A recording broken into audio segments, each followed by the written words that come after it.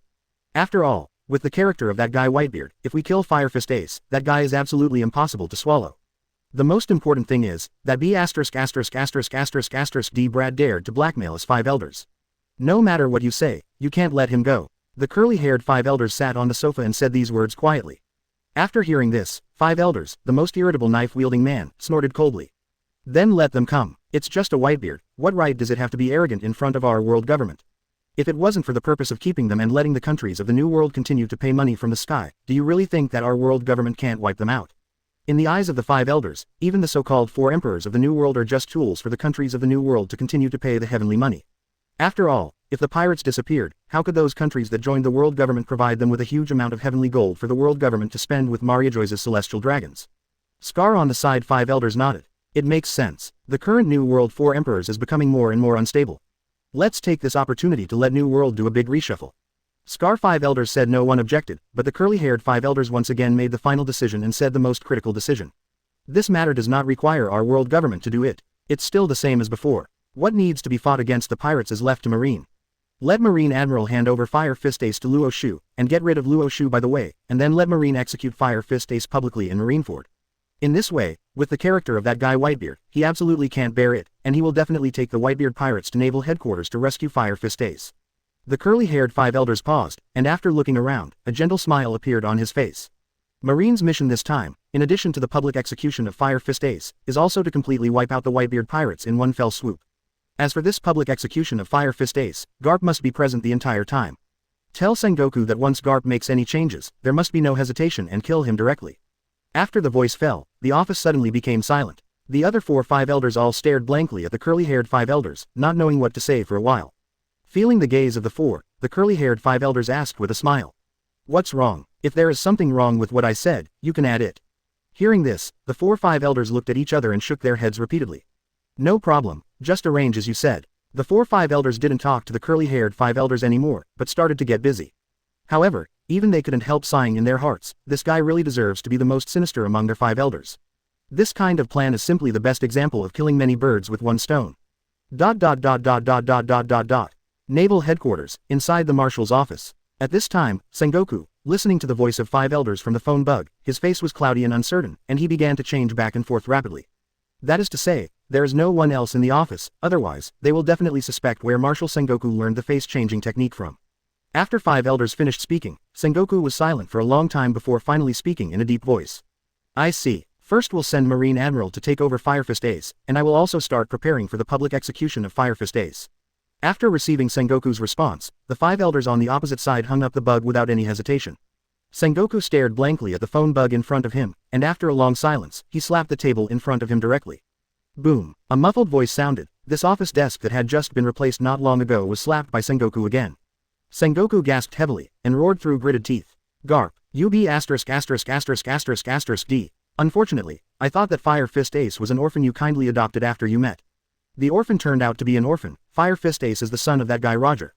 Sengoku was furious. He never thought that Garp would do such a thing. Adopting Roger's son, and watching Fire Fist Ace become the second captain of the Whitebeard Pirates, what's the difference between stepping on a horse and betraying Marine? Once this kind of thing is exposed, Garp, the so-called Marine hero, will immediately become a street mouse that everyone shouts and beats. The entire Marine will be implicated by Garp, and will no longer gain the trust and support of the people. After all, even the majestic Marine heroes can do this kind of thing. How bad should their Marine interior be? 040 Purpose. I want to see rivers of blood. Ask for flowers, ask for comments, ask for monthly tickets. After venting heartily, Sengoku sat back on the office chair directly. Sengoku has never been a restless person, otherwise, he would not be called the resourceful general, and succeeded Kong as the Marine Marshal. However, Garp's behavior directly made Sengoku unable to bear it. After panting and thinking for a long time, he finally took out the phone bug and started contacting Aokiji. Although Aokiji is on vacation, Sengoku also knows that Aokiji at this time is in the Grand Line. Handing over the Fire Fist Ace from Luo Xiu, and according to 5 elders' instructions, the matter of getting rid of Luo Xiu can only be handed over to Aokiji. In fact, in Sengoku's view, it is still a bit unsafe to let Aokiji go out alone. After all, Luo Xiu had already proved it when he was at Enies' lobby. Although there is still a huge gap between his strength and Garp's, with that terrifying time fruit ability, Garp can't help him at all. The safest way is to let Aokiji and Garp go out together. The two Admiral-level powerhouses can definitely get rid of Luo Xiu. However, 5 elders also made it clear that Garp cannot be involved in the task of handing over and escorting Fire Fist Ace. Sengoku also knows that the 5 elders guys are just worried that Garp will unleash the Fire Fist Ace without authorization. Thinking of this, Sengoku gritted his teeth and cursed angrily. That B*************** D Garp. It really makes me worry. At this time, Garp, who was accompanying Luffy in the capital of Seven Waters, sneezed violently. Sengoku didn't waste any time either. After sighing deeply, he contacted Aokiji directly and explained the matter in detail. Aokiji, who was wandering on a bicycle on the sea surface of the Grand Line, stopped immediately after hearing what Sengoku said.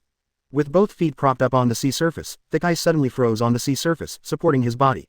At this time, Aokiji's face became extremely weird, and he looked at the phone bug in his hand and asked. Marshal Sengoku, do you mean that Mr. Garp chose to protect and raise Fire Fist Ace even though he knew he was Roger's son? As Aokiji's question rang, Sengoku's uncontrollable snarl came straight from the phone bug. That's right, that B************** D Garp really did something amazing. Aokiji's eyes are very complicated. As Garp's little follower, Aokiji is naturally very aware of the weird relationship between Garp and Roger. But Aokiji still didn't expect Roger, that guy actually trusted Garp to the point of entrusting his wife and son. The most important thing is that Garp actually agreed and did it. The dignified Marine Vice Admiral, the Marine hero who was respected and admired by the entire Marine, raised the son of the One Piece under shelter. This kind of thing is really a great irony. Aokiji only felt that, in his heart, Mr. Garp's idol-like figure had shaken a little. After shaking his head and letting out a silent sigh, Aokiji spoke to the phone bug. I see, Marshal Sengoku. I'm going to where Luo Xiu is right now. While taking over the Fire Fist Ace, I will try to get rid of Luo Xiu as much as possible. Before Aokiji hung up on the bug, Sengoku added. One more thing, Luo Xiu asked 5 elders to spend 5 billion Baileys to buy Fire Fist Ace from him, saying that if you don't take the money, you won't see Fire Fist Ace. So, before you trade Fire Fist Ace, you go to the place 5 elders said, and take the 5 billion Baileys. Of course, after Luo Xiu is resolved, the 5 billion Baileys need to be returned to them. Aokiji was dumbfounded when he heard this, 5 billion Baileys. That guy Luo Xiu blackmailed 5 elders so hard. However, since the 5 elders are all ready, he has nothing to say, the most is to make an extra trip. After the phone bug hung up, Aokiji put it away, stepped on the bicycle under his feet again, and pedaled towards the distance. At this moment, Aokiji couldn't help feeling a little regretful. If he had known that he would encounter this kind of situation during his vacation, he would not ride a bicycle, but set up a warship. That is where Luo Xiu is, not too far from where he is now. Otherwise, Aokiji might really have to find a way to build a ship.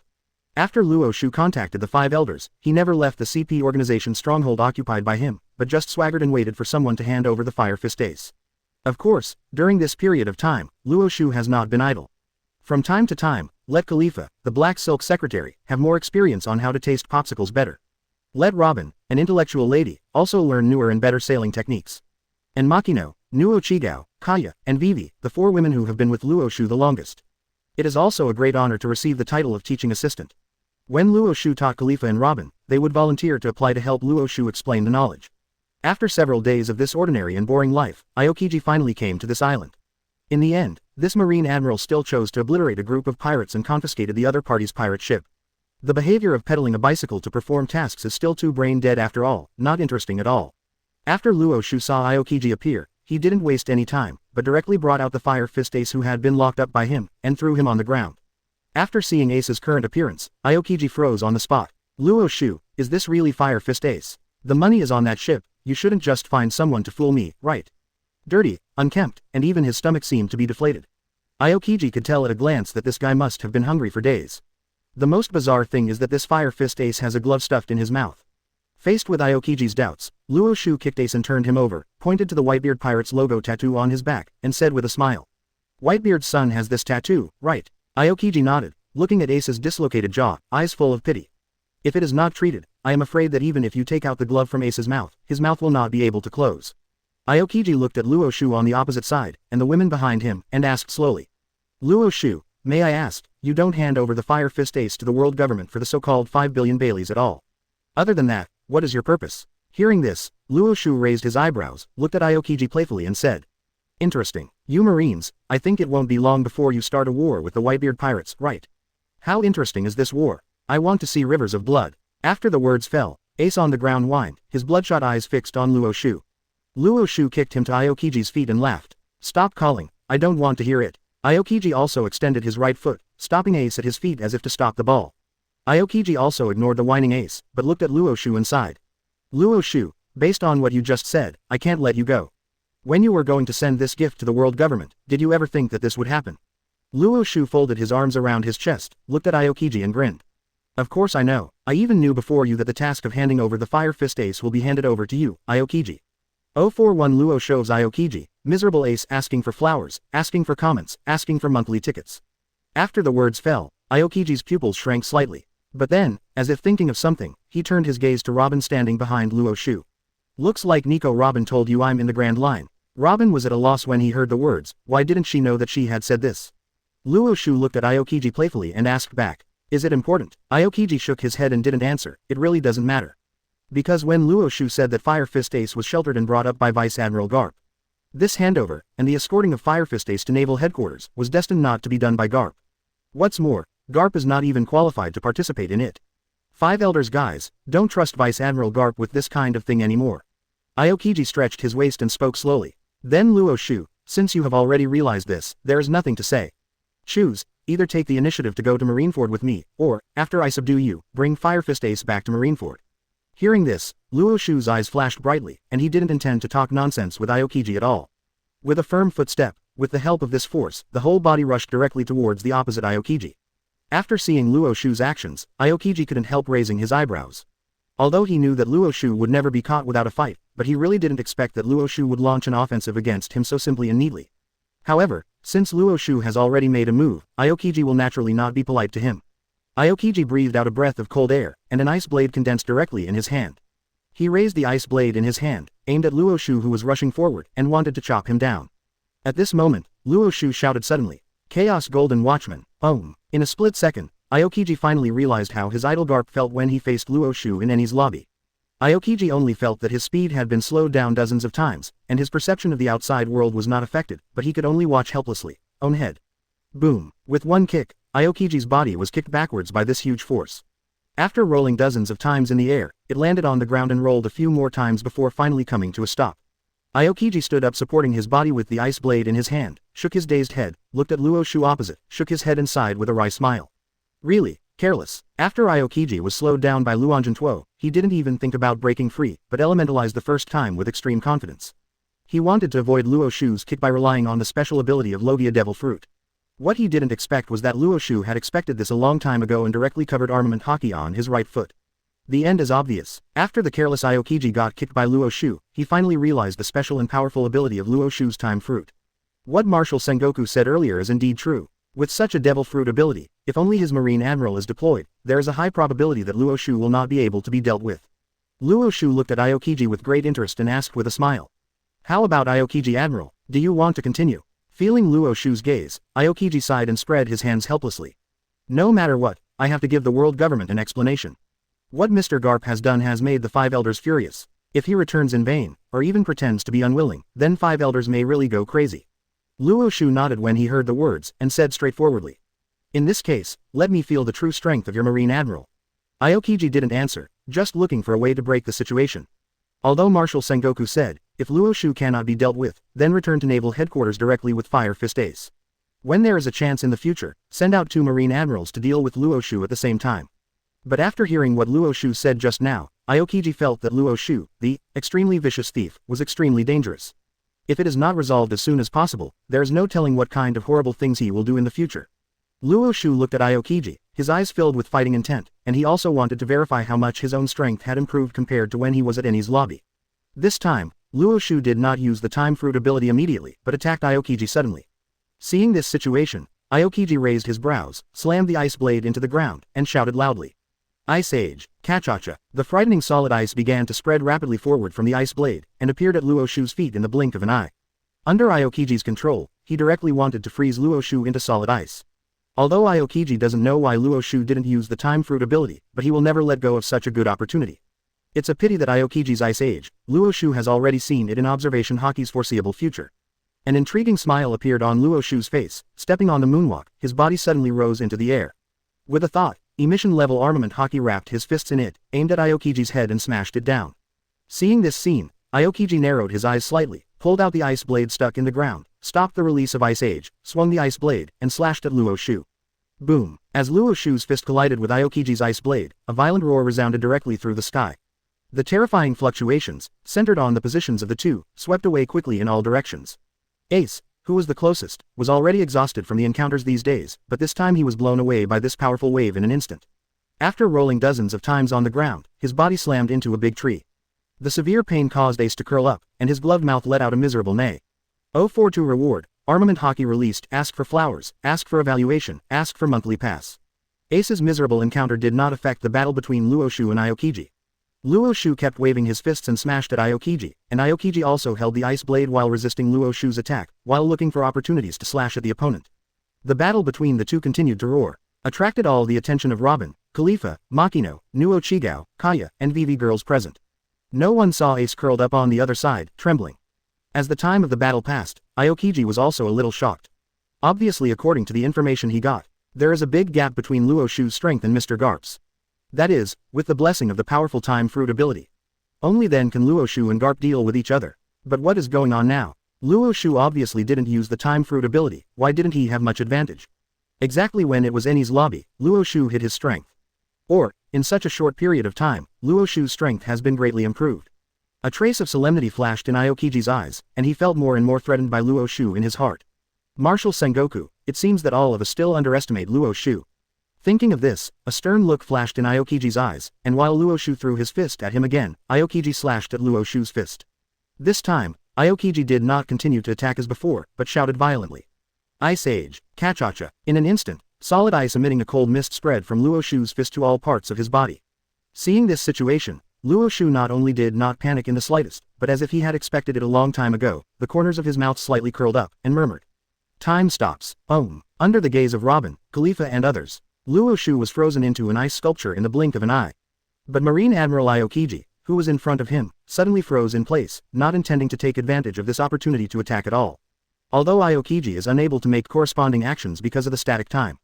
But thinking has not been affected in the slightest. Aokiji looked at Luo Xiu in the ice sculpture in front of him, a trace of helplessness flashed in his eyes, and he began to explode with all his strength, trying to break free from the shackles of static time. After a few breaths, almost at the same time, the ice layer on Luo Xiu's body shattered, turning into ice crystals scattered all over the sky. Under the sunlight, it reflected a dazzling light, and Aokiji also managed to break free from the stillness of time, and the two shot again, and their fists collided with the ice blade. Boom! A crisp sound came. Luo Xiu and Aokiji did not continue to entangle and fight, but began to retreat backwards with the help of each other's strength. Luo Xiu looked at Aokiji opposite with a smile, and said playfully.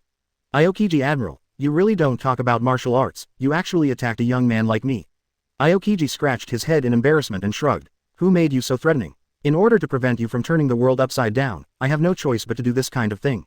But Luo Xiu, you really surprised me. Having said that, Aokiji paused, looked at Luo Xiu suspiciously and asked. May I ask you, did you hide your strength when you were in Enies' lobby, or did you improve your strength to the current level during this period of time? Luo Xiu took a deep look at Aokiji, and an intriguing smile appeared on his face. You guess. I guess, my child still guess. Aokiji pouted secretly, turned his head to look at Ace's position, and found that he was crawling away bit by bit. Seeing this, Aokiji shook his head, waved away the ice blade in his hand, and said. This is the end, Luo Xiu, if you continue to fight, there will be no results. Of course Luo Xiu has no objection to this. Although the strength has improved a lot, it is still a bit difficult to deal with Aokiji, the Marine Admiral who was at the peak. However, Luo Xiu still sighed in his heart, Usopp is really dead. If it weren't for Usopp's death, Luo Xiu's vision of the future would have improved. Perhaps Aokiji's sneak attack just now may really succeed. Well, praise the Sniper King. Before leaving, Aokiji took a look at Robin's position, as if he wanted to say something, but he didn't speak in the end. Instead, he turned his head to look at Luo Xiu, and said slowly. Luo Xiu, although I don't know what your purpose is, but if you continue to be so unscrupulous, your end will definitely be very tragic. Luo Xiu looked at Aokiji with a smile and said. Then, thank you for your reminder, Aokiji Admiral. Aokiji took a deep look at Luo Xiu, knowing that he could not change Luo Xiu's thoughts and intentions. He walked directly to the side of Ace who was crawling hard on the ground, picked it up, and walked towards the ship he had snatched from the pirates earlier. Wait until Luo Xiu takes down the 5 billion Baileys on that ship. The moment Aokiji boarded the pirate ship with Ace in hand, a system voice suddenly sounded in Luo Xiu's mind. Host hands Fire Fist Ace to Marine, starts Summit War, and gets reward, Armament Hockey Upgrade External Release Level. Armament Hockey out. Luo Xiu raised his eyebrows, and subconsciously used Armament Hockey. Looking at the Armament Hockey covered on his palm, Luo Xiu could clearly feel that he could not only use Armament Hockey to unleash a powerful impact now. It is also able to penetrate the surface of the object and directly attack the inside of the object with Armament Hockey. At this moment, Luo Xiu wished he could call back Aokiji who had just left, and let him fight with him again. Although the rewards brought by Ace are not great, they are still very good. After all, although the popularity of this Fire Fist Ace is not low, in the original book, the space occupied is completely incomparable with the protagonist group. The corners of Luo Xiu's mouth raised, and he turned his head to look at the 6 girls Robin, Khalifa, Machino, Nuo Chigao, Kaya, and Vivi, and said with a big smile. Then, let's continue to set off and move on to the next goal.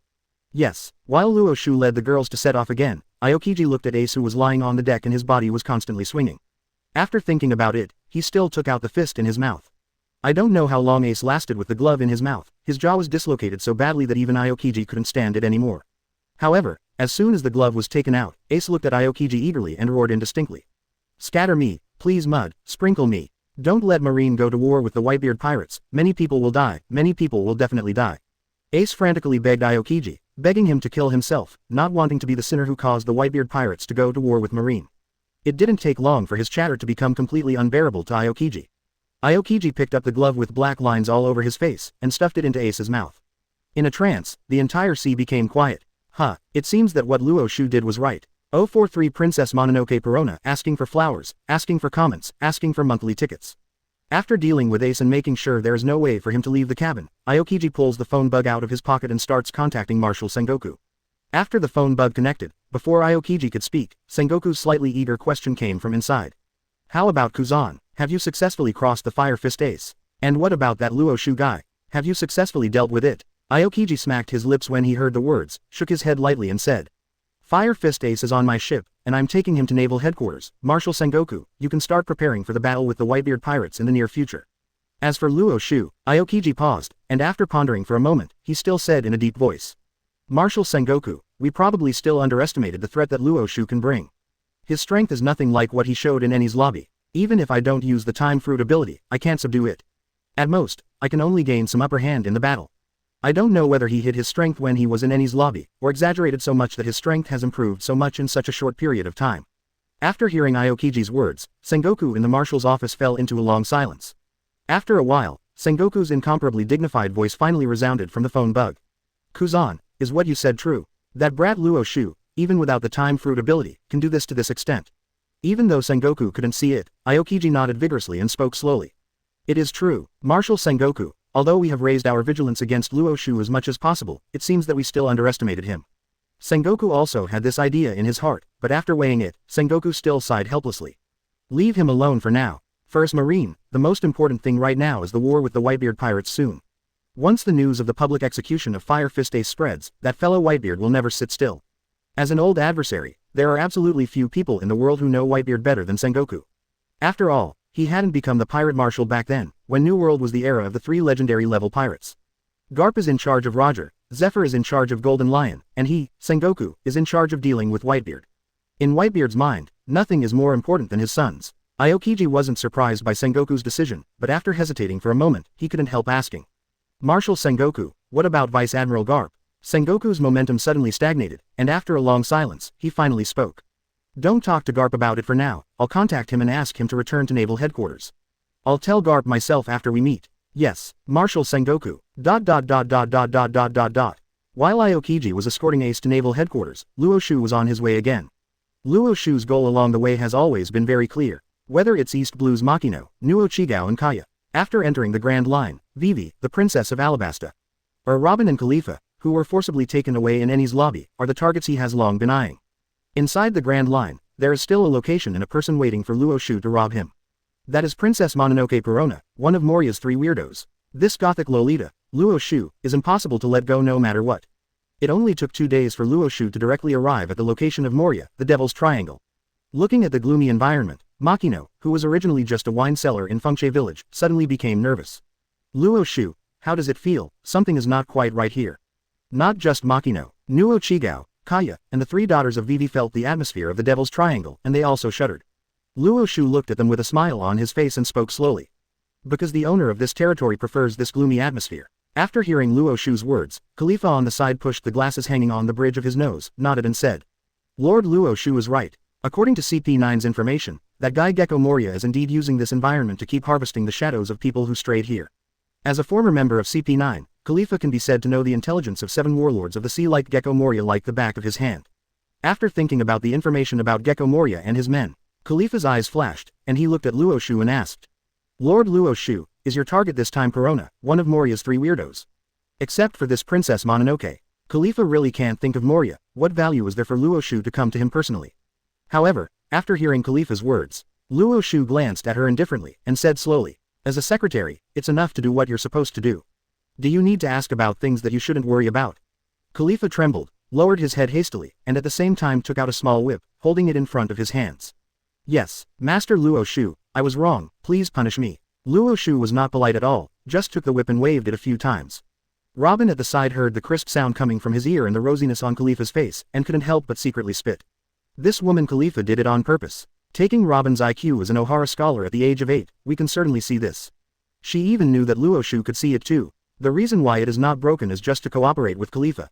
After the punishment was over, Luo Xiu didn't waste any time, and directly docked the boat on the shore of the Thriller bark, and landed with the girls.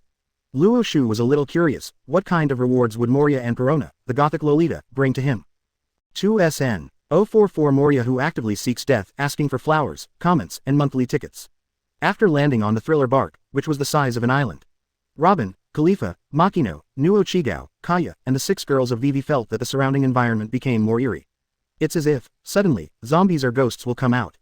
Machino and Kaya, who are the most courageous among the girls, have already hugged Luo Xiu's arms, one on the left and one on the right, in order to seek psychological comfort. In this situation, Luo Xiu's arm was also squeezed by the steamed bun. Even Nuo Chigao and Vivi moved closer to Luo Xiu, for fear that zombies would appear if they were not careful. Only Robin and Khalifa can remain calm in this environment. But to their surprise, you've obviously come a long way. As a result, not even a single zombie or ghost appeared. Seeing this, Machino patted the huge panda, and heaved a sigh of relief. It seems that this is entirely because we are scaring ourselves. Kaya on the other side also nodded in agreement. That's right, the environment here only looks scary. In fact, there are no zombies and ghosts in Legendary at all. Hearing this, Nuo Chigao and Vivi glanced at them resentfully, and said quietly. Will you guys let go of Luo Xiu's arms while you're saying this?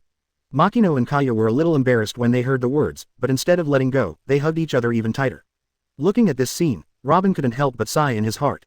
Luo Xiu's charm is really too great. No matter what method he used to bring these women to the boat, as long as time passes, their body and mind will completely belong to Luo Xiu.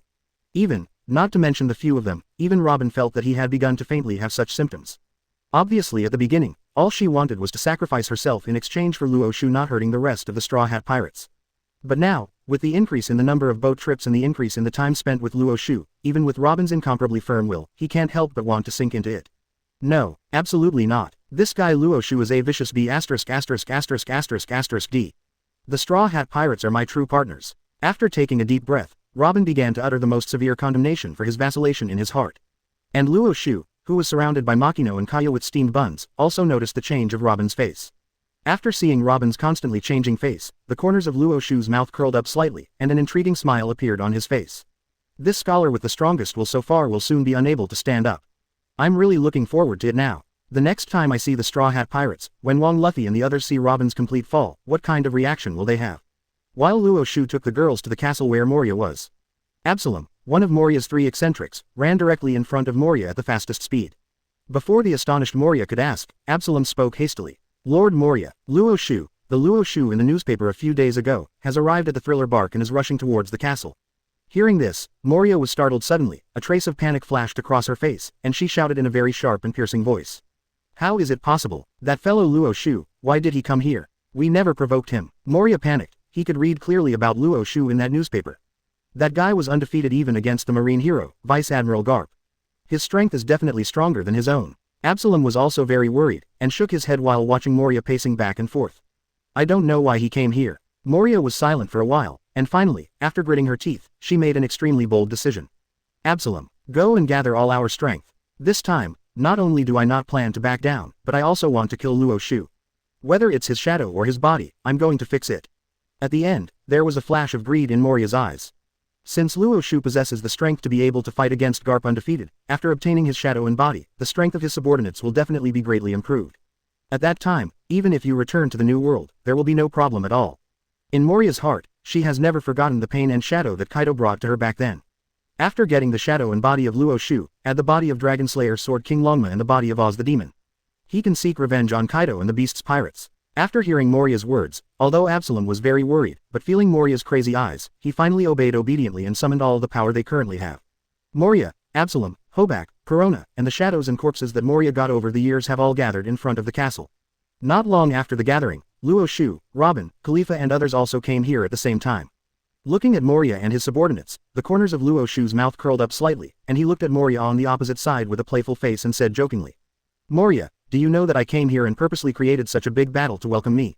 Hearing this, Moria looked Luo Xiu up and down, and couldn't help grinning. Hey he, you're really confident, Luo Xiu. Since you dare to come to my Thriller Bark, leave your shadow and body behind. With your strength, you will become my strongest support. I want to use your shadow and body to have a bigger territory and a higher status. Hearing this, not to mention Luo Xiu, even Robin, Khalifa, Machino, and Vivi all looked at Moria across the way as if they were looking at an idiot. Where did this guy get the courage to say such cruel words to Luo Xiu? He said so, the end will definitely be extremely tragic. Facts have proved that, as Luo Xiu's women, they still know Luo Xiu very well. Luo Xiu glanced at Moria playfully, and said slowly, although I didn't intend to let you go, but you are so active in courting death that I don't want to kill you, so I feel embarrassed. 045 Spike. Luo Xiu's terrorist power asking for flowers, ratings, and monthly tickets. Luo Xiu really doesn't understand. Moria is obviously the same as K-Lock Dale. All belong to the shame of the 7 warlords of the sea. What's more, Ringram Lockdoll at least has the reputation of being a pirate at 50-50, and he dares to make 2 moves with anyone. You Moria, where did you get the confidence to dare to provoke? But Moria didn't just think so, he really did it. What Luo Xiu said, heard in Moria's ears, made the 7 warlords of the sea instantly angry. Moria stared at Luo Xiu on the opposite side, and said with a sinister smile. Luo Xiu, I know that you are able to fight against Garp undefeated because of your time fruit ability. But although the time fruit ability is powerful, when it is actually used, it also has a very huge limit. 1 or 2 enemies may be easy to control, but once the number of enemies increases, will your time fruit ability really work? By the end, Moria laughed out loud at her ingenuity. The 3 weirdos standing behind Moria, as well as his subordinates, also looked at Moria with admiration. Looking at this scene, Robin, Khalifa, and Vivi were all speechless. They really didn't expect that Moria could be so naive. If Luo Xiu was really so easy to deal with, would Garp and Aokiji let Luo Xiu run free until now? Luo Xiu also completely lost interest in talking nonsense with Moria, the big smart. In Luo Xiu's eyes, this guy has no value in itself. In the plot of the original novel, Moria doesn't take up much space, so it's better to get rid of him as soon as possible and go directly to Sabayati Archipelago. After all, other than waiting for the Straw Hat Pirates at the Sabayati Archipelago. That Pluton Rayleigh from Sabayati Archipelago is also the target of Luo Xiu. What Luo Xiu wants to do is to let this Pluton Rayleigh also appear on the execution platform of naval headquarters, so as to add some weight to the upcoming summit war. Thinking of this, Luo Xiu's eyes flashed, he stomped hard, and with the help of this force, he rushed directly to the opposite Moria's position. Seeing this, Moria was startled, hastily waved his hand and gave an order. Ryoma, Ozzy, and you all, give me all of them. No matter what you do, you must get rid of this guy. Following Moriya's order, the dragon-slaying swordsman Ryoma, whose body was stuffed with Brook's shadow, drew out the famous sword Chushui from his waist, and directly attacked Luo Xiu. Ozzy, who was a titan but was much larger than the average titan, also roared and rushed towards Luo Xiu. Originally, Moriya wanted to find a powerful shadow for Ozzy, and then really wake him up. But in order to deal with Luo Xiu, he could only use the top shadow in the inventory to stuff Ozzy's body. Don't look at Moriya's disdain for Luo Xiu, but the vigilance in her heart is not lacking at all. The other corpses plus shadows that Moriya had acquired over the years followed Ryoma and Ozzy, raising their weapons and rushing towards Luo Xiu without any scruples. Facing Chushui, who was slashed at him by the dragon horse, Luo Xiu didn't hesitate at all. With a thought, the emission-level armament hockey directly covered his fists. Raising his fist, aimed at Chushui and swung it violently. Boom! Accompanied by a dull sound, Chushui almost fell out of Longma's hand. Feeling the terrifying power of Luo Xiu, Ryoma was shocked. As Wano Kuni's former knife god, how could he not even be able to hold a knife? Just when Ryoma was about to swing Chushui and continue to slash at Luo Xiu, Luo Xiu's fist landed directly on his head. Boom! Luo Xiu didn't hold back at all, and directly used the armament hockey he got from Ace before. The power of this punch, through the appearance, directly hit the inside of Ryoma's head. The terrifying power began to rage from the inside out, and in an instant, the head of this dragon-slaying swordsman burst open. After seeing this scene, whether it was Moriya, Absalom, Hobak, or Perona, all of them had their pupils dilated suddenly, and their faces were full of skeptical expressions about life. Impossible, absolutely impossible. Luo Xiu, how could he instantly kill Longma? Moriya screamed, eyes full of disbelief. Ryoma's body was stolen from Wano Kuni by himself. Of course, Moriya knows very well how powerful this dragon-slaying swordsman was before he was alive. Although the shadow in his body was a bit of a hindrance, his strength was still acceptable. But now what? Luo Xiu shouldn't be relying on the time fruit ability, right? Just now he didn't see Luo Xiu use even a second of time fruit ability. Luo Xiu didn't have time to pay attention to how shocking Moriya was. He directly held the Wano Kuni's national treasure, Chushui, one of the 21 great swordsmen, in his hand, and rushed towards Ozzy and the other zombies. Chi chi chi. When the knife was raised and lowered, the sound of the blade tearing flesh continued to resound. Under the fearful eyes of Moriya, Absalom, Hobak, and Perona, Luo Xiu was like chopping melons and vegetables. One by one, he eliminated all the subordinates that Moriya had spent many years to get. Even in Moriya's mind, he can count on his power in the future to go to Kaido and Beast's pirates to avenge the devil Ozzy. In front of Luo Xiu, like a clumsy child, when he raised his hand, Luo Xiu directly cut off the limbs of the devil Oz with the autumn water in his hand. Impossible. This is absolutely impossible. This must be a fake. How could the dragon-slaying sword, the dragon horse, and the devil Oz be defeated so easily by Luo Xiu? I must have read it wrong. As Moriya stepped back, big cold sweat began to drip from her forehead, and at the same time, because she was so shocked after seeing this scene with her own eyes, she began to talk nonsense as if she was insane. The three weirdos, Absalom, Hobak, and Perona, all started to back away with fear on their faces. Seeing this situation, Luo Xiu carried the autumn water and walked towards Moriya, with a playful look on his face. What's the matter, Moriya? You forgot what you said just now. Are you scared out of your wits? 046 The great swordsman Luo Xiu. Moriya's death. Gudong. Watching Luo Xiu walk towards her with the knife in hand, Moriya swallowed, her face and eyes instantly filled with fear. He really didn't expect that Luo Xiu was so powerful. The world government and marine, who were riding horses, deliberately wrote that Luo Xiu's strength is weak in the newspapers, misleading Laozi, right? At this moment, Moriya began to curse world government and marine madly in her heart. If it weren't for what the newspaper said, the reason why Luo Xiu was able to fight against Garp undefeated was all because of his time fruit ability. How could Moriya be so arrogant, and let out cruel words, saying that he wanted to get Luo Xiu's shadow and corpse? It's a good thing now, this fellow Luo Xiu has clearly matched up with him completely. Moriya stepped back while staring at Luo Xiu, speaking in a low voice. Let's stop here, Luo Xiu. There is no enmity between us, is there? Hearing this, Luo Xiu paused, then chuckled, looked at Moriya jokingly, and said lightly. Moriya, you guys are quick enough to admit it. It's a pity that you have no chance. A flash of anger flashed in Moriya's eyes, she stopped her backstep and growled at Luo Xiu. Luo Xiu, don't be too arrogant, you be *****************. You don't really think I'm afraid of you. I was 7 warlords of the sea, when I was in New World, you guys didn't know where to play. While speaking, Moriya held the pair of scissors tightly in her hands, and stared at Luo Xiu covetously. After hearing his words, Luo Xiu twitched the corners of his mouth, and was no longer interested in talking nonsense with this shameful 7 warlords of the sea. A stern look flashed in Luo Xiu's eyes, and he stepped on his feet suddenly, and a deep pit appeared under his feet in an instant. As for Luo Xiu himself, with the help of this force, he rushed directly towards Moriya on the opposite side. Laugh. The famous knife Chushui in Luo Xiu's hand made a sound of tearing the air. Seeing this situation, no matter it was Moriya, Absalom, Hogubik, or Perona, they were all startled. They used their abilities one after another, trying to block Luo Xiu's attack. However, in the next second, Luo Xiu's voice came, making them freeze in place for an instant. Chaos Golden Watchman, Under the effect of the Time Fruit ability, Moria and his 3 monsters were directly restrained. And Luo Xiu didn't hesitate at all, swung the famous knife Chushui in his hand, aimed at Moria in front of him, and slashed down. PFF'd. The sound of the blade tearing flesh sounded, and a deep wound was cut directly on Moria's chest, and scalding scarlet blood shot out from the wound. The huge force caused Moria's bloated body to fly backwards. Accompanied by that, came from the depths of Moria's throat, that mournful howling that contained boundless pain. Moria's body collided with the castle, and there was a violent roar, and the dust all over the sky directly covered her figure. But Luo Xiu's offensive did not end there. He glanced at Absalom, Hobuk, and Perona, who were also frozen by the Time Fruit ability. Without the slightest hesitation, under the terrified eyes of the 3 of them, Luo Xiu raised the famous knife Chushui in his hand, aimed at Absalom's neck and chopped it off. PFF'd. With one cut, Absalom's neck did not hinder Chu Shui in the slightest, leaving a neat and smooth incision on his neck. Absalom's eyes widened, only to feel that the world was spinning for a while. He even clearly saw his headless body slowly falling down. Absalom opened his mouth, as if he wanted to say something, but in the end he couldn't make any sound, and his head fell directly to the ground. Absalom's death made Hobak and Perona even more terrified. Under their helpless gaze, Luo Xiu raised the autumn water in his hand again, aiming at Hobak's heart and stabbing it down. Laugh. After Chushui pierced Huobakei's heart, Luo Xiu twisted his wrist, and the famous knife in his hand directly smashed Huobakei's heart into countless pieces. After pulling out the autumn water, Luo Xiu looked at the famous knife in his hand that was not stained with bloodline at all, the corners of his mouth slightly curled up, and he nodded in satisfaction. Who said that a swordsman must have superb swordsmanship? Like Luo Xiu, although his swordsmanship is not good, who can say that he is not a swordsman? If someone really wants to talk about it, Luo Xiu wants to see if the other party can withstand a few knives from him. This national treasure of Wano Kuni, Luo Xiu can accept it with a smile. After finishing the 2 monsters in the blink of an eye, Luo Xiu smiled and turned his gaze to Perona. Feeling Luo Xiu's gaze, although Perona couldn't move her body, her eyes still trembled, and tears of fear began to fall from the corners of her eyes. However, at this moment, Moria's roar containing endless anger and hatred suddenly sounded.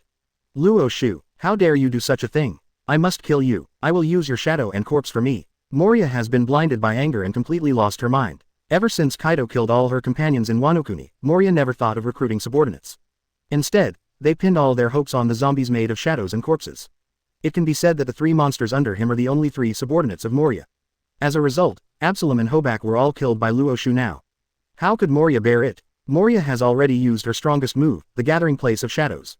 Absorbed all the thousands of shadows he had collected over the years into his body.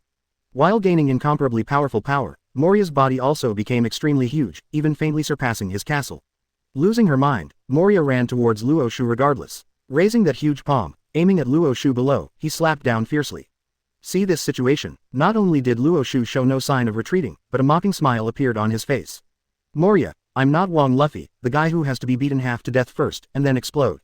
A sharp look flashed in Luo Xiu's eyes, he pointed his toes on the ground, raised the famous knife Chushui in his hand, and stabbed at Moria's huge palm. PFF'd. The sound of the knife point piercing through the flesh sounded, and the intense pain came, which made Moria involuntarily let out a mournful scream. After Luo Xiu pierced Moria's palm, not only did he not end the attack, but instead stepped on Moonwalk, his body appeared directly in front of Moria. Moria, who was awakened by the pain, looked at Luo Xiu in front of her, and a trace of fear flashed in her eyes. Raising his hands into fists, he wanted to smash Luo Xiu into the air. However, the next second, Luo Xiu shouted violently, "Time stops." Under the effect of time stop, Moria's movement stopped abruptly, and the famous knife Chushui in Luo Xiu's hand slashed towards Moria's thick neck. Laugh. A muffled sound sounded, and Moria's neck was cut in half, and scalding scarlet blood shot out from it. The shackles of time stop were lifted, and Moria covered her neck with both hands in a panic, but she couldn't stop the blood gushing from her fingers. Luo Xiu didn't even look at Moria, and slowly landed on the ground. The moment Luo Xiu landed, Moria's huge body, which was comparable to a castle, also crashed to the ground. 047 Obey and obey all my orders. Ask for flowers, ask for evaluation, ask for monthly tickets.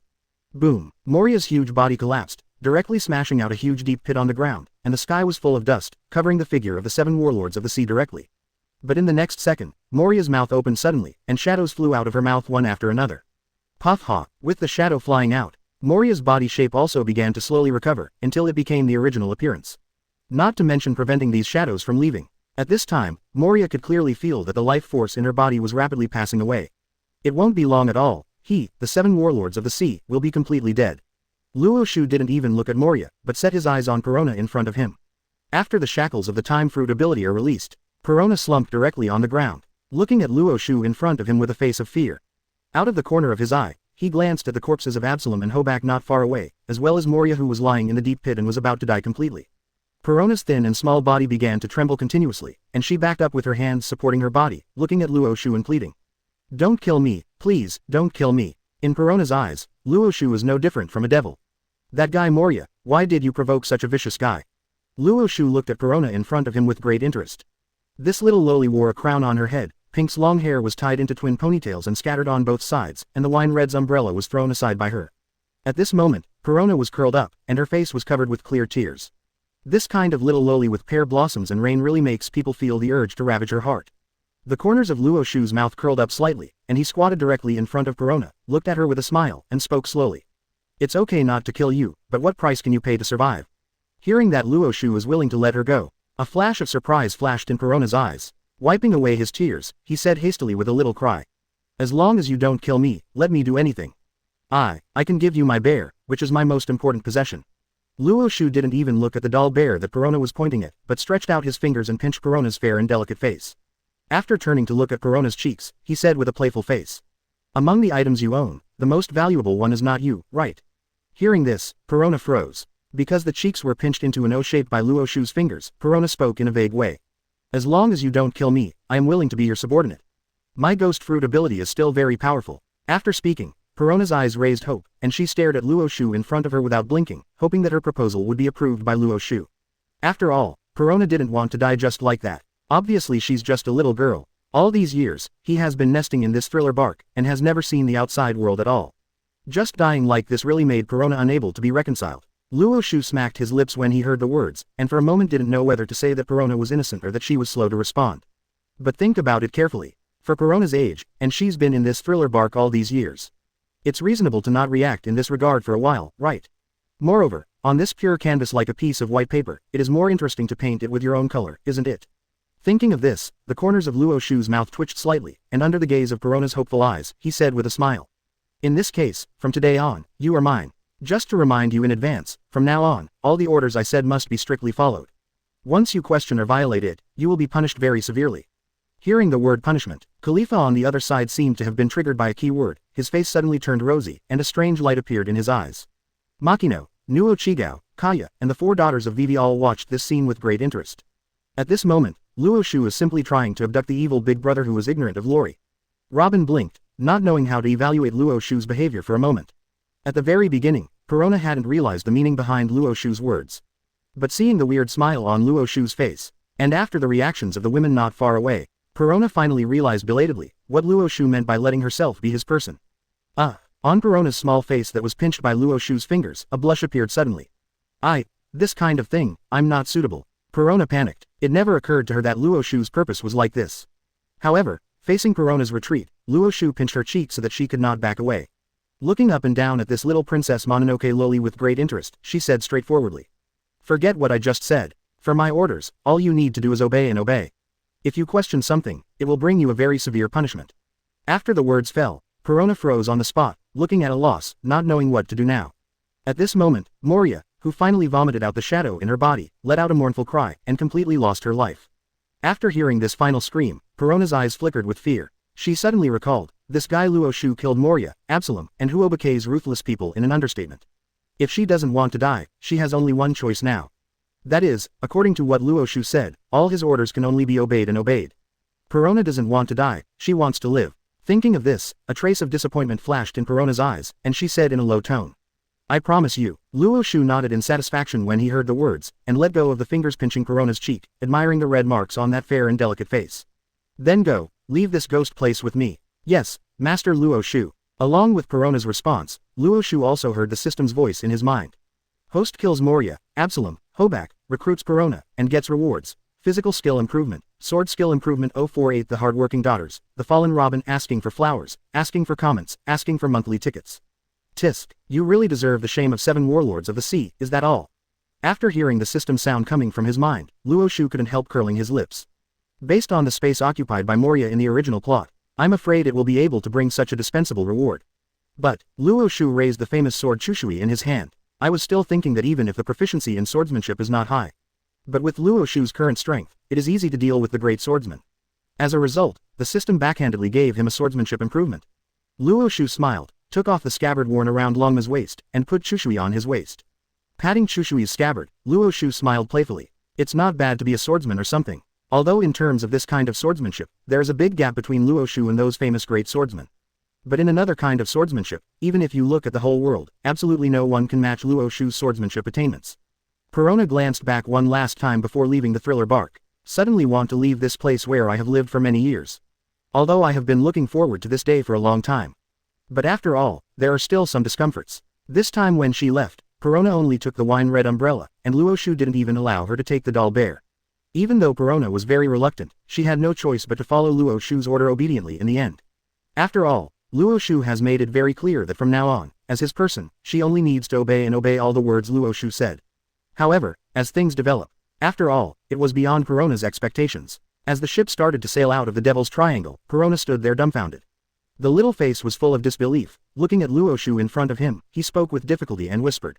Master Luo Xiu, do you really want to do this? When hearing what Luo Xiu said, everyone in Perona is going to be stupid. Although when she agreed to leave the thriller bark with Luo Xiu, Perona was already mentally prepared for this kind of thing to happen. But she never thought of it anyway. This kind of thing will come so soon. Facing Perona's retreat, Luo Xiu gave her a condescending look, and said slowly. Perona, it seems that the previous punishment still hasn't given you a long memory. Now, repeat what I told you earlier. Perona's body trembled, and she said submissively. Yes, for Master Luo Xiu's orders, you can only obey and obey. The corners of Luo Xiu's mouth curled up slightly, and he asked casually. So have you done it now? Perona lowered her small head, shook her head lightly and said. No. Luo Xiu looked at Perona with great interest, and said with a smile. So do you know what to do now? Perona didn't answer, but stood up obediently, and walked into the cabin with her head down. After seeing Luo Xiu also disappear on the deck, Machino, Nuo Chigao, Kaya, Vivi, and Khalifa also started communicating. Machino blinked, and said softly while controlling the rudder and sailing in the direction Luo Xiu ordered. There are really more and more people on our boat now. As the first person on board, Machino can be said to have witnessed the boarding of people one after another. Starting from East Blue, Luo Xiu seemed to have already set his sights on the target, without any hesitation at all. Whether it's Nuo Chigao from Kokoyasi Village, Kaya from Silab Village, or Vivi from Alabasta. Or Robin and Khalifa from Enies Lobby. Or, Perona just brought out from the Devil's Triangle. From the very beginning, Luo Xiu's goal was very clear. Machino's words were unanimously approved by all the women present. Kaya propped her hands on the railing of the deck, feeling the sea breeze, and said softly. We have to work harder to learn navigation skills and knowledge in the future.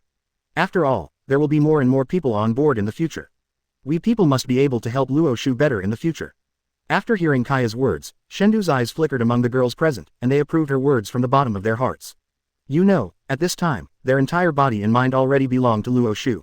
Not only was there no dissatisfaction with Luo Xiu's behavior of allowing more people to board the boat, but he was extremely happy to see this scene. However, with the increase in the number of people, they also felt a sense of crisis. None of them wanted to be the one who was eliminated, or even abandoned by Luo Xiu. However, there is still an exception after all, and that is Nico Robin. Robin did not participate in their conversation on this matter, but put his hands on the railing of the deck, looking at the calm sea in the distance. I began to think in my heart, where is the Straw Hat Pirates at this time?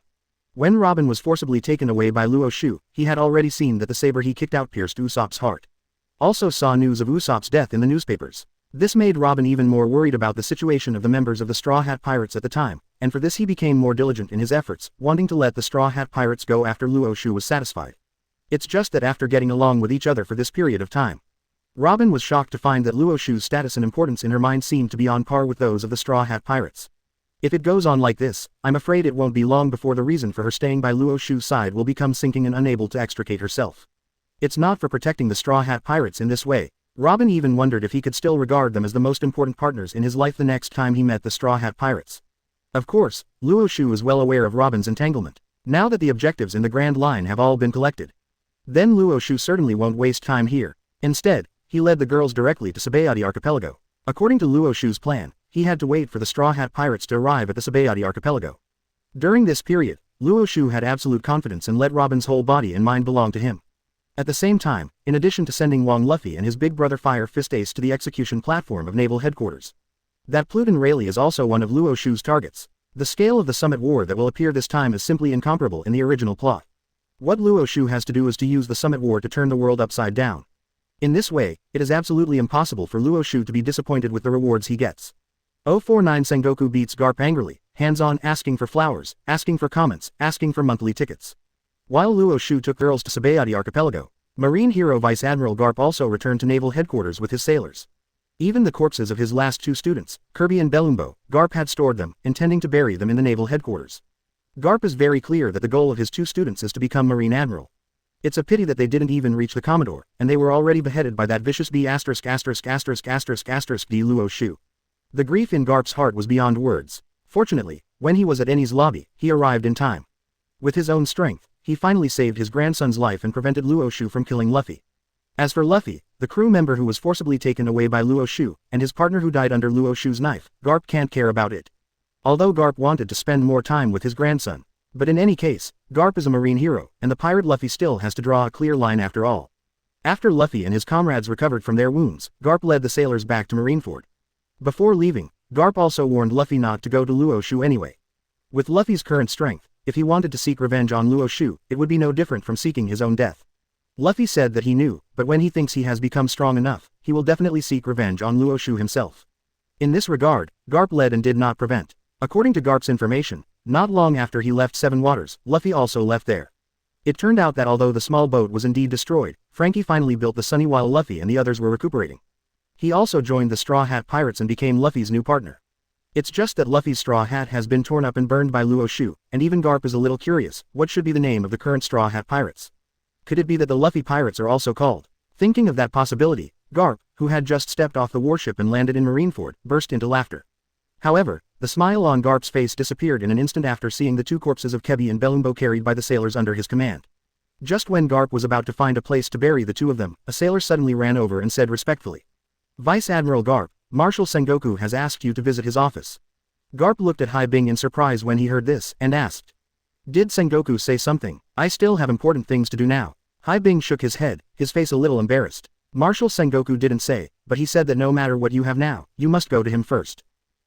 Garp frowned, thought for a moment, and finally nodded. "Understood, the old man will go now." When Garp went to the marshal's office, he also noticed something strange in Marineford. Compared with the past, the naval headquarters at this time seems to have a very dignified atmosphere, with sailors running around all the time, not knowing what they are busy with. This made Garp always feel that something was wrong, a little uneasy.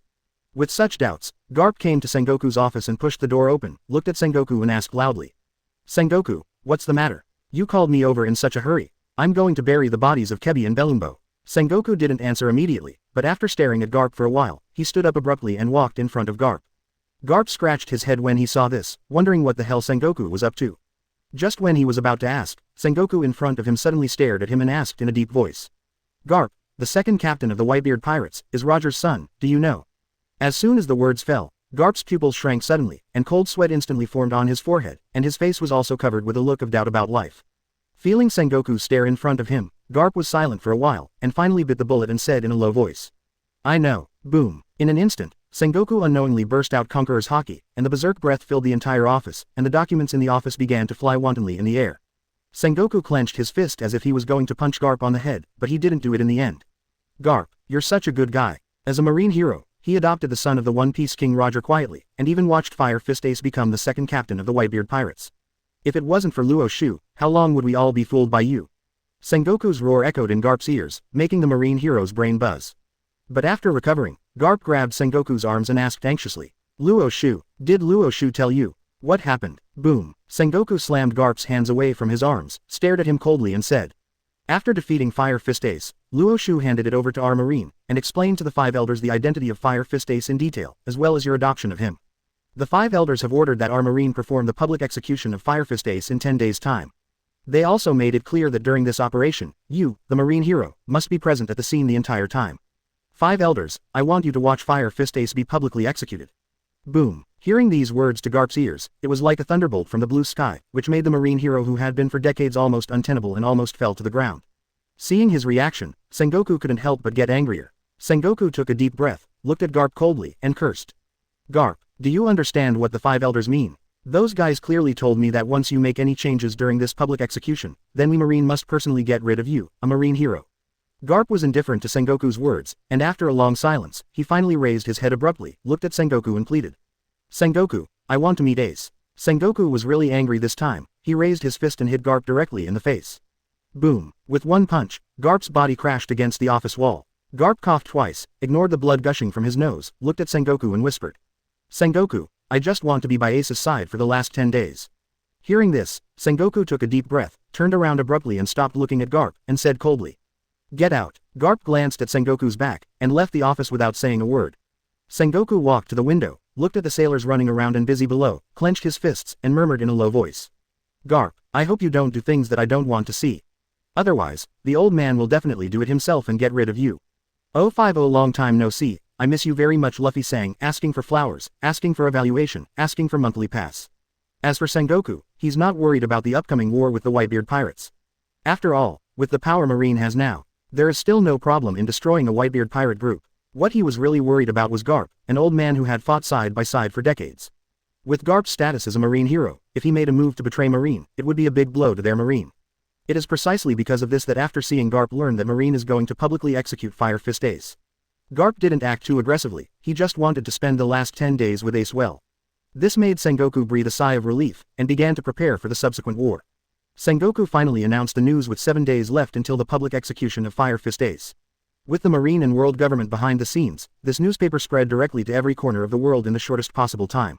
Somewhere in the New World, on the Moby DK, all the captains of the Whitebeard pirates had gathered together, looking at their father Whitebeard with burning eyes. Father, these Marines are too deceitful. That's right, Dad. Marine actually said that he wanted to execute Ace publicly, and he didn't care about our Whitebeard pirates.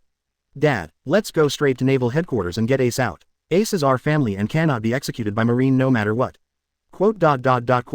Whitebeard turned a deaf ear to the yelling of these sons, but carefully read the contents of the newspaper in his hand.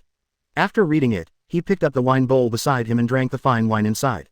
Under the watchful eyes of the team captains present, Whitebeard smashed the wine bowl on the deck, stood up abruptly, and roared loudly. Marine guys, plan to publicly execute Ace at naval headquarters after 7 days. Ace is your brother, can you just watch Ace get killed by Marine? After hearing what Whitebeard said, all the members of the Whitebeard pirates on the Moby DK put down what they were doing, raised their fists and shouted. Cannot. Whitebeard was very satisfied with their answers, and after looking around, he said straightforwardly. Since you can't, then call all the Whitebeard pirates, kill the Marine who wants to hurt your brother, and save Ace. Kill Marine, save Ace, kill Marine, save Ace, quote. For a moment, the roars of the members of the Whitebeard pirates reverberated over the entire sea area. Wanokuni, Ghost Island, ooh, those guys in Marine, they really made a big commotion this time. Public execution of the captain of the 2nd Division of the Whitebeard pirates, that guy Whitebeard will definitely bring the entire Whitebeard pirates to naval headquarters, right? Kaido looked at the contents of the newspaper in his hand, and couldn't help laughing out loud. The Beast's pirates' 3 major disasters beside him looked at each other after hearing this, and also grinned. That's right, Whitebeard, that guy, has always valued his sons more than anything else. Quinn took a deep puff of the cigar in his mouth, exhaled a puff of thick white smoke, and spoke. This time, I'm afraid New World is really going to have a big reshuffle. Jack glanced back and forth at Kaido, Jin, and Quinn, scratching his head and asking. Boss Kaido, shall we also participate in this war? Kaido frowned and glanced at Jack, a guy with a bad brain, and said angrily. What are we going to do? Is it good to go? To help Whitebeard or Marine? What we have to do is take advantage of the Whitebeard pirates' war with Marine, and take all of that Whitebeard's territory. Jack felt the weird eyes of the 3 of them, laughed awkwardly, patted his chest hard and said.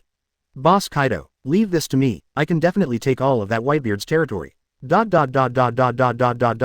IWC, Cake Island. Ma. Whitebeard, are you going to go all out with Marine? After listening to Ross Perot's report, Charlotte Linlin laughed while stuffing dessert into her mouth. Perot nodded and said slowly. There is a high probability that this is the case. Whitebeard will never sit back and watch Marine kill his son. Charlotte Linlin grinned wildly. Let's fight. It's best that the Whitebeard pirates and Marine can lose both. Whitebeard pirates have places suitable for making desserts, I've been craving for a long time. Shanks, it seems we still underestimated Luo Xiu. He hasn't come to New World yet, this guy has already done something big enough to affect the whole world. Beckman looked at the newspaper in his hand, his face became very serious. Shanks' face was also extremely gloomy, and he nodded. I was thinking that after he arrived in New World, I would find a chance to get rid of him. But now it seems that our action is still too late. This guy actually started a war between the Whitebeard pirates and Marine with his Fire Fist Ace. Beckman raised the newspaper in his hand, looked at Shanks and asked. Shanks, what do we do? Shanks propped his hands on the railing of the deck, looking at the calm sea in the distance but the dark current below. After a long silence, a stern look flashed in his eyes, and he said coldly. We can't sit idly by, otherwise, the entire New World will experience enormous turmoil. We, the Red Hair Pirates, have to get involved. Stop the war between the Whitebeard pirates and Marine. Beckman raised his eyebrows when he heard this, and asked. Marine guys, will they stop? Also don't forget, that guy Luo Xiu has made such a big commotion, he is likely to be involved as well. Shanks put his hand on the handle of the knife at his waist, and said word by word. That would be the best. Just take this opportunity to get rid of him directly. The news that Marine will publicly execute Fire Fist Ace after 7 days shocked the whole world. During this period of time, Luo Xiu, who has been teaching sailing knowledge and techniques to women in the Sabayati archipelago, also received the news. The Straw Hat Pirates finally came to the Sabayati archipelago just like the original plot. And, at this time, they are in the population auction house, trying to rescue their friend, the mermaid girl Kami. After hearing the news, Luo Xiu didn't hesitate at all, and rushed to the population auction house with Robin, Khalifa, Vivi and others. When Luo Xiu arrived, the celestial dragons just shot the murloc. Luffy was so enraged that he clenched his fists and was about to punch the celestial dragons in the face. However, after seeing Luo Xiu who pushed the door and entered, Luffy froze on the spot for an instant. Luo Xiu looked at the bewildered Luffy and the members of the Straw Hat Pirates, smiled and waved, and greeted warmly. Yo, long time no see, I miss you so much, Wong Luffy-san. 051 The captain is currently guilty. Wong Luffy is broken, available for the first order. The moment they saw Luo Xiu, Luffy and the members of the Straw Hat Pirates recalled the fear of being dominated by Luo Xiu when they were at Enies' lobby. In addition, before parting with Grandpa Garp, he warned himself with a heavy tone that he would not be able to find Luo Xiu's words no matter what. It made Luffy take 2 steps back involuntarily, cold sweat suddenly appeared on his forehead, and an unprecedented flustered expression appeared on his face. However, after seeing Robin following Luo Xiu, Luffy suddenly recalled what Usopp said before he died. That guy Usopp, even before he died, was begging him, the captain, to rescue Kaya from Luo Xiu's hands. Thinking of this, Luffy stopped backing, but fixed his eyes on Luo Xiu and growled at him. Luo Xiu, give me back Robin. Robin is my partner, and Machino, Nu Gao, Kaya, Vivi, all are our partners and friends, hand them over. Luffy's roar echoed in this population auction house, causing everyone present to turn their attention to Luo Xiu who was standing at the door. After seeing that the person who broke in suddenly was Luo Xiu, who had been dubbed an extremely vicious thief by both the world government and the Marine in the previous newspapers, everyone panicked. In other words, Luo Xiu is still blocking the door of the auction house, otherwise, they would have already started rushing out. After all, with the prestige of this extremely vicious thief, it cannot be compared with the mere Straw Hat Pirates. After hearing Luffy's roar, Luo Xiu raised his brows, looked at Luffy on the opposite side with a playful face, and said with a smile. Give Robin back to you. When you said something like this, did you ask Robin's opinion to see if she would agree? Luffy clenched his fists, the veins on his fists were bulging, and he looked at Luo Xiu with a slightly ferocious face and said angrily. Robin will come with us of course. She's our partner. If it wasn't for you, how could Robin be separated from us? Usopp, how could he die? Luo Xiu didn't talk nonsense with Luffy anymore, but directly grabbed Robin's waist and pulled him into his arms. Robin, who was held in Luo Xiu's arms, was at a loss, not knowing what he should do now. Luo Xiu didn't need Robin to make a decision, but the corners of his mouth curled up, an intriguing smile appeared on his face, and he pressed it on Robin's sexy lips. Robin's eyes widened suddenly. After the initial panic, as if his muscle memory had been triggered, he began to cooperate with Luo Xiu very tacitly. Seeing this scene, whether it was Luffy or the members of the Straw Hat Pirates, their pupils dilated suddenly, and their faces were filled with expressions of disbelief and doubt about life. D. Let go of Robin. You bloody D. What the hell are you trying to do? After the initial sluggishness, Luffy looked at Luo Xiu's movements, suddenly flew into a rage, and roared crazily at him. That is to say, I have not lost my mind, and I still remember the words Garp explained before, as well as the despair I felt when I was in Enies' lobby. Otherwise, Luffy might just rush up and punch Lu Shu. This guy, dare to do such a thing in front of him, it is simply insane. Moi. Luo Xiu separated from Robin, looking at the rosiness that appeared on Robin's face, and the imperceptible meaning in the depths of his eyes. Luo Xiu hugged Robin with a smile, and asked slowly, Robin, Luffy said he wanted to save you from me, do you want to go with him and choose to leave me? A trace of struggle flashed in Robin's eyes, but it disappeared in an instant. After taking a deep breath, he shook his head, looked at Luffy and said, Sorry Luffy, I don't want to leave Luo Xiu. Robin's words, to Luffy and the Straw Hat Pirates, were like a bolt from the blue, making their brains buzz. Luffy seemed to be unable to stand still, and unconsciously took 2 steps back. Then, as if remembering something, hope was rekindled in his eyes, and he looked at Robin and asked anxiously. Robin, that B***** D must have forced you, right? I know, just like in the capital of 7 Waters before, in order to prevent us from being hurt, you can only agree to this B***** D's persecution. But we are partners. Even if we encounter trouble, we should stand together and face it, right? Come back Robin, join us in fighting this damn guy. This guy killed Usopp, Luffy said sincerely, hoping to win back Robin's heart. Even Nami, Zoro, Sanji, Chopper, Frankie, and even Brook, who just joined the Straw Hat Pirates not long ago, are no exception. They all looked at Robin without blinking, waiting for an answer from Robin. It is worth mentioning that after Luo Xiu killed Moria, Brook's snatched shadow returned to him. In order to fulfill the agreement with the whale Laboon, after thinking about it, Brook left the Devil's Triangle directly, intending to embark on a journey again and return to the Twin Gorges to meet Laboon again. As if by fate, on the way to Sabayati Archipelago, he still encountered the Straw Hat Pirates who hadn't passed the Devil's Triangle. Knowing about Laboon's news and current situation from Luffy, and also receiving Luffy's invitation, Brook joined the Straw Hat Pirates without any hesitation. After getting along for this period of time, Brook also learned from them what happened to the Straw Hat Pirates at Enies lobby. They also learned that they also had a partner named Nico Robin who was forcibly taken away by Luo Xiu. Now seeing Luo Xiu appearing with Robin, Brook, who had lost all his friends, naturally hopes that Robin can return to the Straw Hat Pirates. However, to their disappointment, after hearing Luffy's words, Robin shook his head firmly and said, "Luffy, it's a thing of the past. I am no longer a member of the Straw Hat Pirates, and I am no longer your partner. Now I just want to be by Luo Xiu's side forever." At the very beginning, Robin compromised with Luo Xiu because he was threatened by Luo Xiu and wanted to use this method to protect the Straw Hat Pirates from Luo Xiu's harm. But with Luo Xiu's powerful sailing knowledge and skills, after getting along with him for a period of time, Robin has been completely trained by Luo Xiu to be his own shape. Just like Machino, Nuo Chigao, Kaya, Vivi, and Khalifa before, the whole body and mind belong to Luo Xiu, and it is impossible to be shaken by Luffy's words. Luo Xiu looked at the desperate Luffy with a smile and said jokingly, "How, are you sure now that Robin won't leave with you?" Luffy didn't answer Luo Xiu's words, but after experiencing the initial desperation, he took a deep breath, clenched his fists, looked at Robin and shouted, "Robin, I know you said these things because you were threatened by Luo Xiu. After I blow him away, you will definitely return to the Straw Hat Pirates. Don't worry about me. I'm going to blow him up now. Not just to get you back, but to avenge Usopp." Hearing this, Robin was speechless. This guy Luffy is really his usual self. She had clearly confirmed over and over again that it was impossible for her to go with him and leave Luo Xiu, but in the end he still wanted to say this.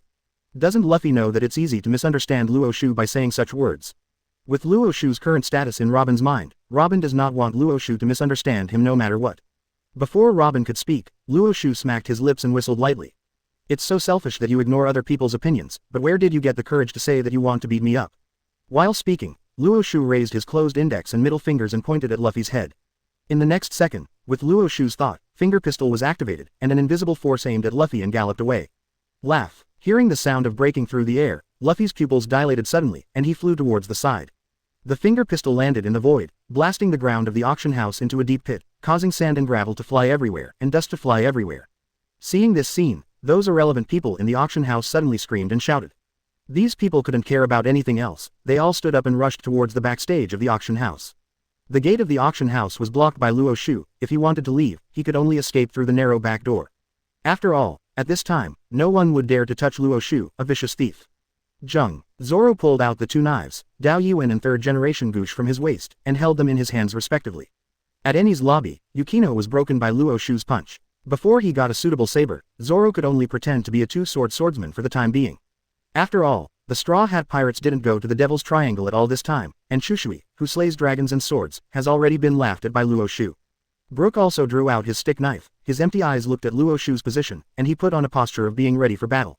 Sanji, Chopper, Frankie, also made preparations to meet the enemy. Even Nami held the weather stick made by Usopp in his hand and looked at Luo Xiu nervously. The inside of this population auction house was instantly filled with a dignified atmosphere. However, at this moment, a loud shout suddenly sounded, attracting the attention of everyone present. "Hey, you lowly people, how dare you ignore me, a descendant of the Creator, the noble celestial dragons of the world.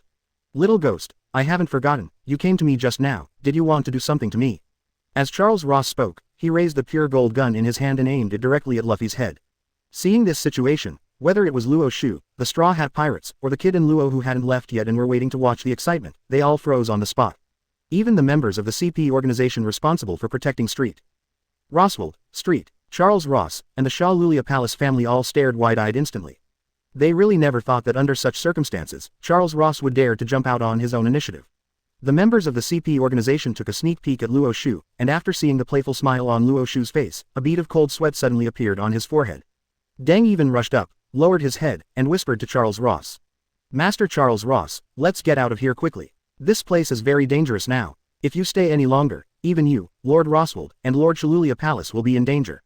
As members of the CP organization, they can be said to know Luo Xiu's information like the back of their hands. Nature is also very clear. This extremely vicious thief, when he was in East Blue, he had already killed celestial dragons and the king of the allied countries of the world government.